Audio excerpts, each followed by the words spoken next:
안녕하세요. 프랭크씨입니다. 여러분의 구독과 좋아요는 큰 힘이 됩니다. 일본의 극우 언론 데일리 신초가 한국의 게임 웬지데이를 강력 비난하고 나섰습니다. 최근 일본에서는 언론들이 나서서 한국의 기업과 시민단체들의 움직임을 미리 파악하는 정보망을 구축해야 한다라고 주장하고 있습니다.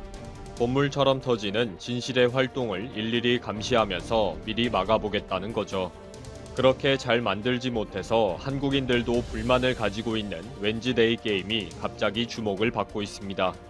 웬즈데이라는 게임명은 28년 동안 주한 일본 대사관 앞에서 열린 수요 집회의 수요일을 의미합니다.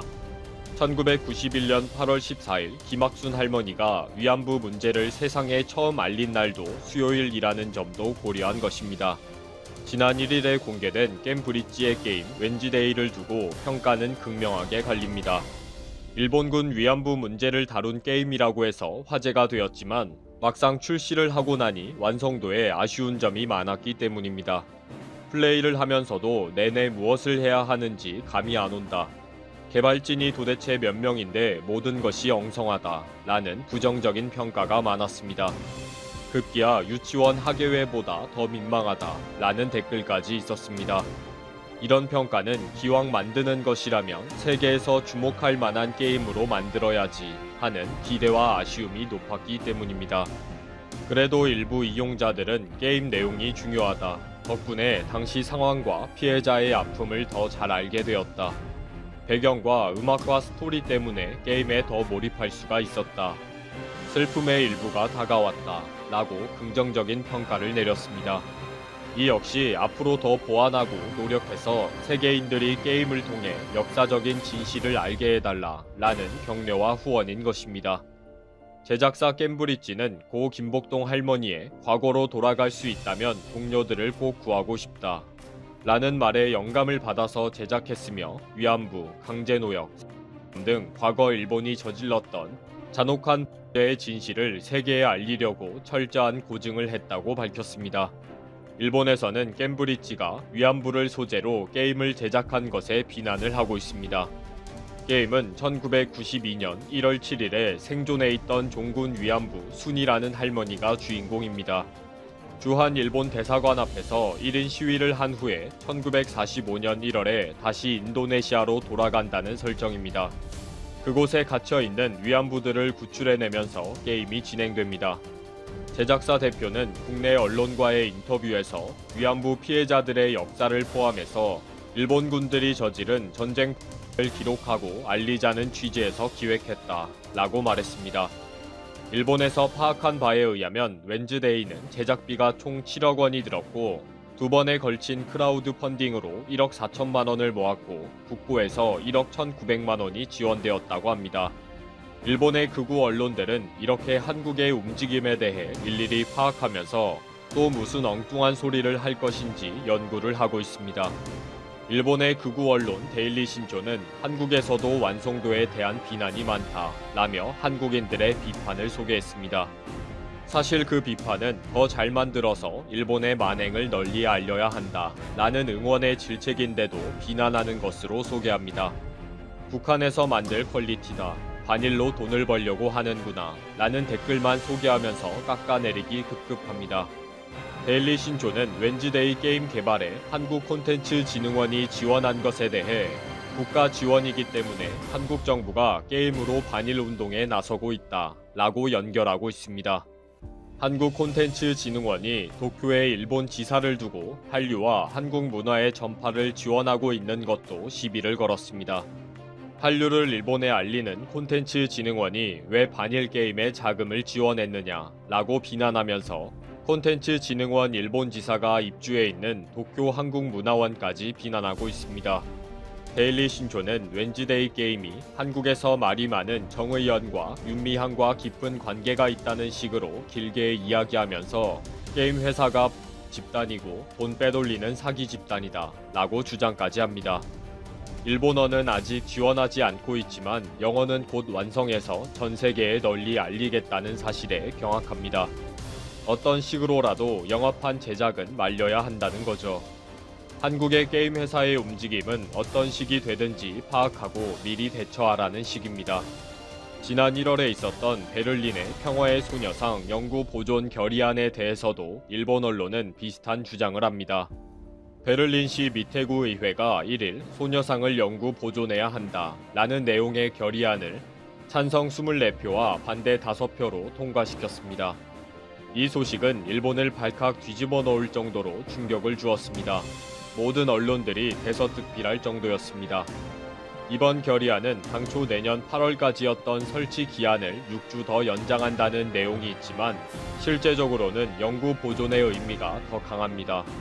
1년 시한의 허가로 설치되었지만 일본 정부의 반발과 철거 위기로 도리어 영구 보존이라는 결의까지 나오게 된 것입니다. 이런 분란을 일으킨 일본 정부는 자기 발등 찍기에 나선 호들갑이 도리어 화근이 되었다라고 자책하고 있을 정도입니다. 지난 9월 25일 코리아 협회가 미테구청으로부터 1년간의 허가를 얻어 처음으로 소녀상을 세웠을 때 일본 정부는 외무장관까지 나서서 철거를 공식 요청하면서 모든 압력을 동원했습니다. 미테구청이 바로 10월 7일 일주일 안에 철거하라는 명령을 내렸고 일본 정부는 환호했습니다. 그러나 이에 대해 베를린 시민과 교민들을 중심으로 철거 반대 시위가 벌어지고 코리아 협회가 법원에 철거 명령을 정지시켜 달라는 가처분 신청을 내게 됩니다. 강력한 사회적인 반발이 일어나자 미테구는 10월 13일 철거를 보류하겠다며 물러섰고 이어 구의회가 영구 설치를 결의한 것입니다. 일본 정부는 벌집을 쑤셨고 결국 도리어 더 큰 망신을 국제적으로 당한 것입니다. 일본 정부는 지난 1일 유감이다. 일본 정부의 입장과 대립한다. 라고 즉각 발표했습니다. 그러나 이미 물 건너간 뒷북이고 일본이 할 수 있는 일은 하나도 없는 상황으로 코너에 몰린 것입니다. 산케이 신문은 6일 코노 다마의 철회가 필요하다. 라고 사설에서 주장했습니다. 산케이 신문은 일본 보수 우익의 대표 언론사인 만큼 한국에 대해서 부끄러운 줄 알아라. 라고까지 비난했습니다. 고노 다마는 1993년 8월 고노 요헤의 당시 관방장관이 일본군 위안부 강제 동원을 인정하고 사과한 담화입니다. 산케이는 위안부는 강제 동원되었다는 왜곡된 역사가 유럽뿐 아니라 전 세계에 확산될 것이기 때문에 그냥 두고 볼 수가 없다 라고 주장합니다. 진작 착하게 살든지 아니면 잘못을 시인하고 책임을 지든지 하는 것은 명백한 가해자의 의무입니다. 이것을 숨기고 한국 기업과 시민단체를 뒷조사하고 감시하겠다는 것은 정말 제정신이 아닌 것입니다. 연일 지속되는 활약에 전세계가 프리미어리그 토트넘의 에이스 손흥민 선수에게 찬사를 쏟아내고 있습니다. 영국의 BBC 방송은 그는 토트넘에서 값을 매길 수 없는 선수다. 마땅히 받을 찬사를 받지 못하고 있다고 극찬했습니다. 영국의 축구 해설위원 로버트 언쇼 또한 손흥민이 저평가된 선수라며 그는 최고의 선수 가운데 한 명이며 최고의 골잡이 중 하나다. 일관성, 터치를 봐라. 경기를 지켜보면 딱히 단점을 찾을 수 없다고 칭찬했습니다. 전 맨시티 수비수 마이카 리차즈는 손흥민의 폼은 정말이지 놀랍다. 이 정도의 폼을 지닌 선수를 상대로는 수비수들이 뭘 해도 통하지 않는다. 손흥민은 항상 공간을 찾고 뒷공간을 향해 달려든다. 내가 가장 좋아하는 점은 손흥민이 문전 앞에서 갖는 여유다. 손흥민이 득점 찬스를 놓치는 걸 몇 번이나 봤냐? 굉장히 드물다. 사람들은 리버풀의 사디오 마네나 맨시티의 케빈 더브라이너가 최고라고 이야기한다. 하지만 개인적으론 손흥민이 그 레벨에 포함되어야 한다고 본다. 토트넘이 그런 손흥민을 보유한 건 행운이다. 손흥민은 토트넘의 보물과 같은 선수라고 말했습니다. 과거 리버풀 FC의 주전 센터백이자 팀의 부주장이었던 캐러거 역시 손흥민이 독일에서 이적한 후 줄곧 경이로웠다. 처음에는 팀에 좋은 선수들이 많아 손흥민을 어디에 두어야 하는 질문이 있었다. 지금은 선수 명단에서 손흥민의 이름을 가장 먼저 적도록 만들었다고 평가했습니다. 손흥민을 영입했던 전 토트넘의 스카우터인 데이비드 웹은 선수들을 영입하기 위해서는 그들의 배경과 성장 과정을 이해해야 한다. 이런 개인사와 통계, 몸값 등이 모두 합쳐져야 선수의 가치를 평가할 수 있다. 손흥민은 잉글랜드 프리미어 적응에 시간이 걸렸지만 최고의 선수로 성장했다. 우리가 손흥민을 영입한 시기에 좋은 성적을 거둔 것은 스카우팅이 제대로 이루어졌다는 증거다. 손흥민을 싸게 영입해서 최고의 선수로 성장시킨 것은 토트넘의 성공 요인이라고 극찬했습니다. 심지어 일본에서조차 손흥민 선수의 활약에 극찬을 아끼지 않았는데요. 일본 매체 풋볼 채널은 손흥민은 지난 시즌 생애 처음으로 프리미어리그에서 두 자릿수 득점과 도움을 기록하며 2년 연속 구단 올해의 선수에 선정됐다. 이적 후 6년째를 맞이한 손흥민은 이제 팀에 없어서는 안 될 존재가 됐다고 높이 평가했습니다. 전세계 축구인들이 하나같은 목소리로 손흥민 선수의 활약을 치켜세우고 있다는 것입니다. 그도 그럴 것이 이적 후 초반 적응 기간을 거친 손흥민 선수는 2016-17 시즌부터 훨훨 날기 시작했습니다. 2016-17 47경기에서 21골과 9도움, 2017-18 시즌에서 53경기에 출전해 18골과 11도움, 18-19 시즌 48경기에 나서 20골과 10도움, 2019-20 시즌 41경기에 나서 18골과 12도움을 올렸습니다. 매 시즌 30개에 가까운 공격 포인트를 기록하고 있습니다. 근데 여기 주제 파악 못하고 자국 리그 선수들이 손흥민급이라고 착각하는 사람들이 있습니다. 바로 베트남입니다.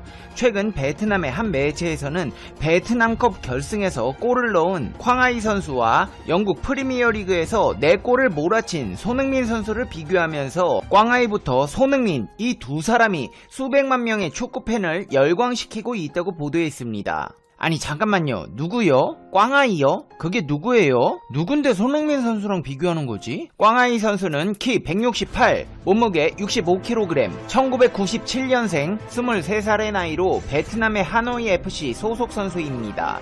2018 시즌은 24경기, 9골, 9도움을 기록했고 시즌이 끝난 후 V리그 베스트 11 베트남 최우수 선수상인 골든볼을 획득했습니다. 17살 때부터 사귄 연예인 여친이 있지만 연상의 다른 모델과 사귄다는 소문도 있고 자기 여동생 친구와 사귄다는 소문도 있습니다. 응우옌 꽁펑 선수와 마찬가지로 자유로운 연애를 즐기며 축구 선수 생활을 하고 있습니다. 아니 근데 이 꽝아이 선수 뭐 베트남 리그에서 축구 잘하는 건 알겠는데요. 영국 프리미어 리그에서 활약하는 손흥민 선수와 비교가 되나요?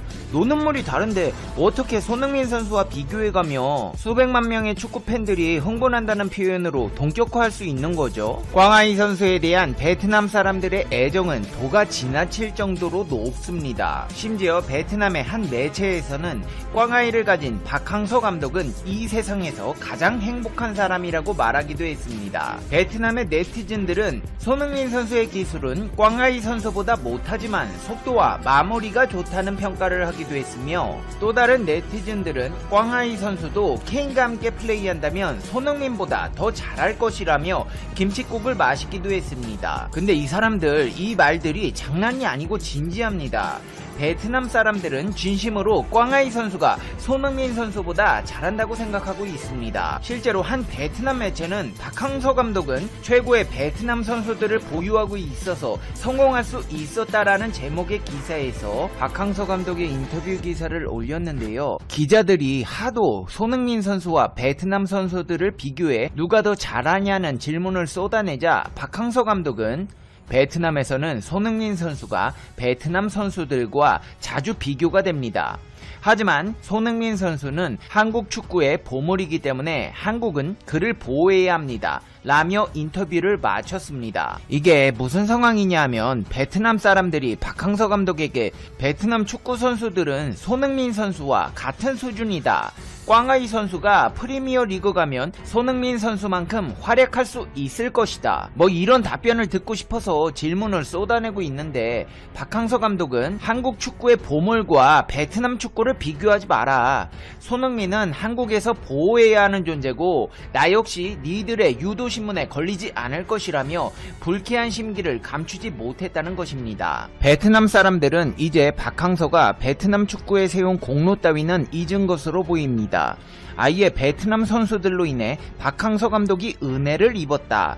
우리 선수들 아니었으면 그냥 우승 한번 못해보고 은퇴할 감독이었다는 식의 보도들과 네티즌 반응들이 이어지고 있는데요. 과연 이 말이 사실일까요? 박항서 이전과 박항서 이후의 베트남 축구 팩트체크 들어가겠습니다. 베트남은 아직까지 월드컵 본선에 출전한 기록이 없습니다. 본선은커녕 최종 예선에도 한번 나가본 적 없습니다. 남북 통일 후에 축구를 부흥시키려는 시도도 있었고 프로리그 시스템도 갖추었지만 축구의 인기가 많은 것과는 별개로 국가대표팀은 동남아권을 벗어나면 동네북 수준이었으며 동남아 4개국 공동개최로 열린 2007년 AFC 아시안컵에서 개최국으로 8강에 진출한 것이 최고 성적입니다. 피파 랭킹 순위는 96위, 약체로 평가받고 있으며 역사적으로 앙숙관계였던 태국의 축구 국가대표팀이 주요 라이벌로 꼽힙니다.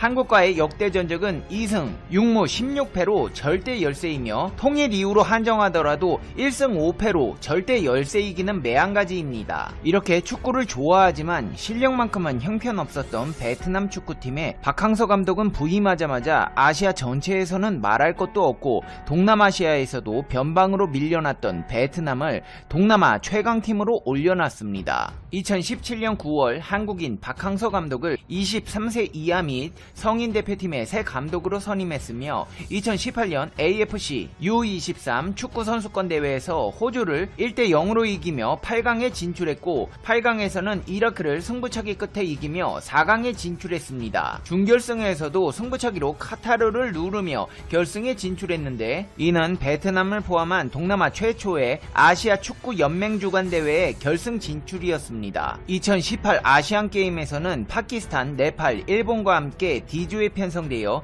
최종전에서 일본까지 이기고 전승으로 조 1위를 차지했습니다. 16강전에서는 바레인마저 1대0으로 이기며 사상 첫 아시안게임 축구 8강 진출에 성공하며 모두를 놀라게 만들었고 8강전에서 연장 접전 끝에 시리아마저 1대0으로 꺾고 사상 첫 4강 진출을 달성합니다. 역대 베트남 축구 국가대표팀 최고의 성적을 기록하면서 목표를 초과 달성한 것입니다. 이때부터 베트남 사람들은 선을 넘는 행동들을 하기 시작했습니다.